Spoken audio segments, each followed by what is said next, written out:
Então,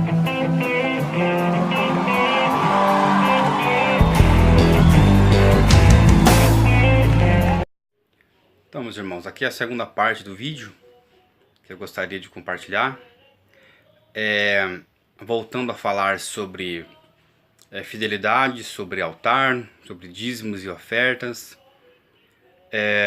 Uma parte que eu me esqueci de falar, na verdade, não falei para que o vídeo não ficasse muito longo, porque daí no carregamento do vídeo ele demora muito.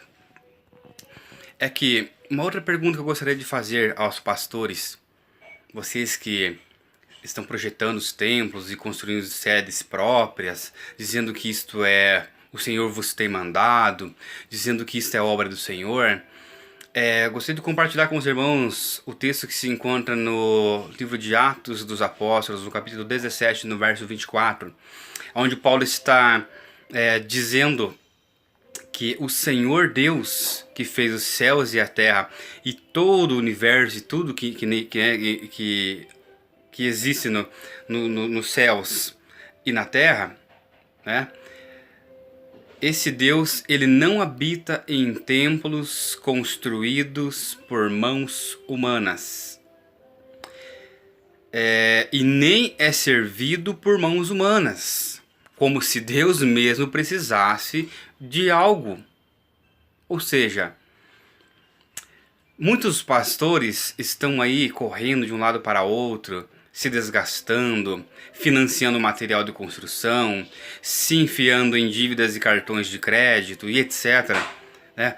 Usando até mesmo as dízimas e ofertas que estão entrando no templo para construir sedes, para pagar terreno. Para que isso? Aonde que vocês conseguem provar para mim, ou para qualquer outro crente, outro cristão, ou para a sociedade, né? Dizendo que Deus vos ordenou a fazer isto. Se vocês encontrarem do Evangelho de Mateus até a Revelação, que para quem não conhece, Revelação é a palavra, traduzindo a palavra Apocalipse é Revelação. Se vocês encontrarem um texto de Jesus ou de algum dos apóstolos ordenando aos cristãos que lhes construíssem templos, meus irmãos, olha, eu sou homem para dizer para vocês, se você me mostrar, trazer até mim o texto, comprovando que há uma ordenança, eu dou o meu carro de presente para você. Eu tenho um Palio 2001 quitado. A manutenção dele está quase em dia, tem alguma coisinha para fazer, mas eu dou o carro para você agora. Vou lá, transfiro o carro para você no seu nome.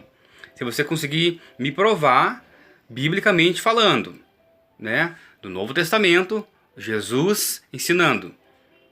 Se você analisar Jesus, ele ensinou, ele trouxe uma ou duas, três palavras no templo. O máximo que ele fez foi isso. No demais, Jesus ensinava na beira da praia, ensinava no monte, ensinava debaixo de árvore, ensinava aonde ele passava, ele ensinava, ele pregava, ele curava, ele fazia esses milagres. Jesus não, nós não vemos Jesus em nenhum versículo tomando dinheiro para si. Ele não dizia para Judas, empreste aos pobres, mas dê aos pobres. Jesus não, em nenhum versículo nós vemos Jesus tomando para si, possuindo para si alguma coisa, porque o reino de Deus não é comida e nem bebida, mas é gozo e paz no Espírito Santo. E ele dizia que o reino em qual eu pertenço não pertence a este mundo, mas o reino é o reino de Deus. Deus não necessita do ouro, Deus não necessita da prata, embora ele mesmo seja dono, como diz o Antigo Testamento. Meu é o ouro, meu é a prata. Mas ele não precisa disso. Na Nova Jerusalém Celestial, o ouro e a prata só servem para fazer calçada, meu querido. O que vocês estão se matando aí pelo dinheiro, né? Até falando em dinheiro,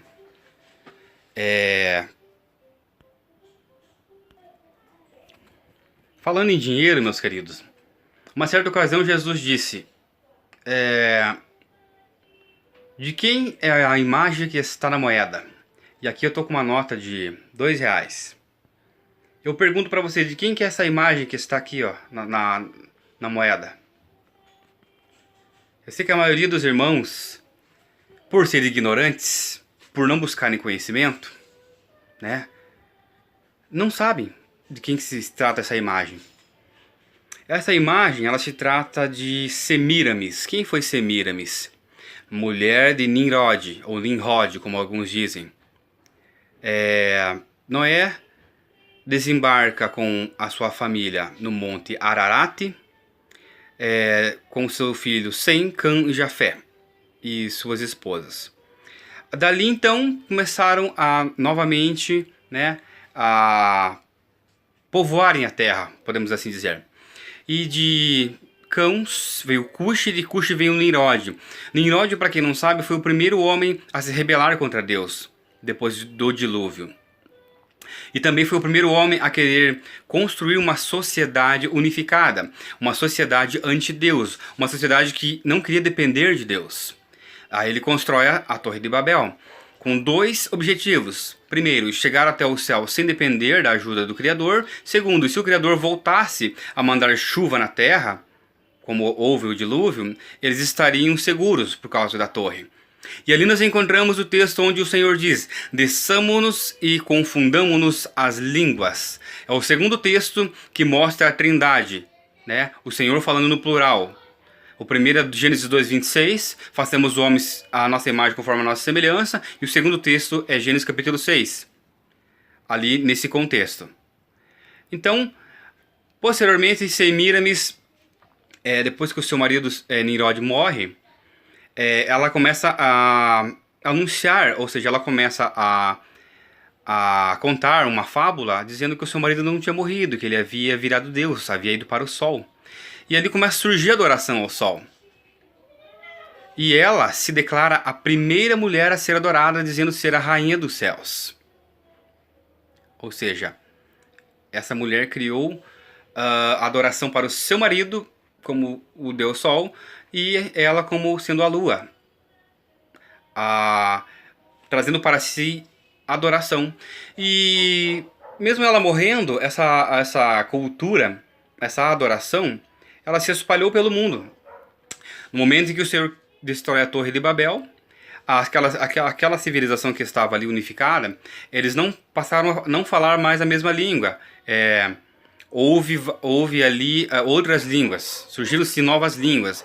Esses povos se espalharam pelos continentes que já existiam e, né, cada um para o seu continente, mas a cultura que eles tinham ali foi transferida. Houve uma transferência de identidade, ou seja, houve ali pessoas no Ocidente, no Oriente, e pessoas na África, na Oceania, mas essas pessoas que estavam ali, que se espalharam, eles levaram para consigo a cultura. E na sua cultura eles levaram para si a adoração ao sol e à lua. E essa Semíramis, ela está em todas as religiões, tirando o cristianismo verdadeiro. Ok? Todas as religiões têm uma imagem de uma mulher com uma criança no colo. E é essa mulher aqui. Então eu pergunto, Jesus disse: dai a César o que é de César e dai a Deus o que é de Deus. Dá a Semíramis o que é de Semíramis e dá a Deus o que é de Deus. O que é de Deus? O Senhor diz em Ezequiel: minha é a alma do Pai e do Filho. Do Senhor é as almas, meu querido. O Filho de Deus morreu por causa de almas, não foi por causa de dinheiro. Não foi por causa de ouro, de prata, de coisas corruptíveis, como diz o apóstolo Pedro, mas fostes comprado pelo sangue puro e contaminado.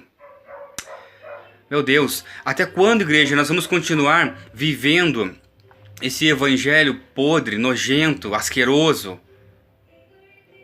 Até quando? Até quando o dinheiro vai ser a base da igreja? Irmão, mas nós não vivemos sem dinheiro, porque o mundo realmente, né, é o dinheiro, é a moeda que corre. Sem esse dinheiro nós não conseguimos comprar nada. Ok. Mas então use esse dinheiro para coisas boas. Use para sustentar o teu próximo. Use para dividir. Use, sabe, você que tem 2, 3 casas, vá lá, venda uma ou dê uma para alguém. Ah, mas não, eu não posso fazer isso. Então você não é a igreja de Jesus. Porque o texto de Atos 4 fala que eles faziam isso. Se vocês começarem a fazer isso, sabe o que vai acontecer, meu irmão? Aqueles que começarem a mentir para você vão começar a cair mortos, como o Atos capítulo 5, Safira e Ananias. Aí sim, não haverá necessidade de clamor, muita força para que algo aconteça. O Senhor vai começar a agir na igreja. As almas serão acrescentadas. Um sermão de Pedro, o Senhor acrescentou 3.000 almas. Hoje são 3.000 sermões para que seja acrescentado uma só alma. Sabe por quê? Porque o Espírito Santo não está habitando mais na igreja como ele gostaria de habitar, como habitou em Atos no início da igreja. Porque os homens hoje estão vivendo somente de aparência. Os homens hoje eles se autodenominam donos da igreja, presidentes. Aonde que nós vemos lá em Atos? Pedro, presidente da igreja. Paulo, presidente da igreja. Não vemos isso. Então, para concluir, Atos capítulo 17, o Senhor não habita mais em paredes. Não vai ficar pedra sobre pedra. E ele não necessita de ajuda tua, pastor, obreiro, diácono, presbítero, missionário. Se você está achando que fazer a obra de Deus é construir templo, você está enganado, meu querido. Vá para a Escritura. Vá para a Escritura. Para de ficar falando que Deus está mandando, e Deus está mandando, quando Ele, na verdade, não está mandando nada disso. A preocupação do Senhor é com almas, é com vidas. Agora, quando é na hora de pregar contra o viciado, dizendo que ele está destruindo o templo do Espírito Santo, né? Primeira carta de Paulo aos Coríntios 3:16, aí você usa o texto. Mas por que você não usa esse texto para dizer que aquele que eu destruirei, aqueles que destruíram o meu templo, quando você está destruindo o templo de Deus, você está abandonando as ovelhas do Senhor, elas estão morrendo à míngua. Muitos pastores estão comendo a carne das ovelhas, chupando os ossos das ovelhas. Mas e quem é? Cadê o profeta? Os profetas de Deus. Tá cheio de profeta de Baal e de Azer aí, profetizando bênção. Carro, chave, porta aberta. Mas cadê os profetas que se levantam na cara dos pastores e dizem para eles que eles são os lobos devoradores, os cães golosos? Ninguém fala isso, não.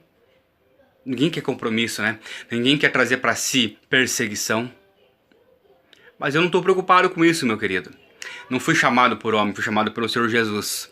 Foi Ele quem me chamou. E Ele tem falado nesses últimos dias para que eu permaneça e continue falando isto que eu estou falando agora.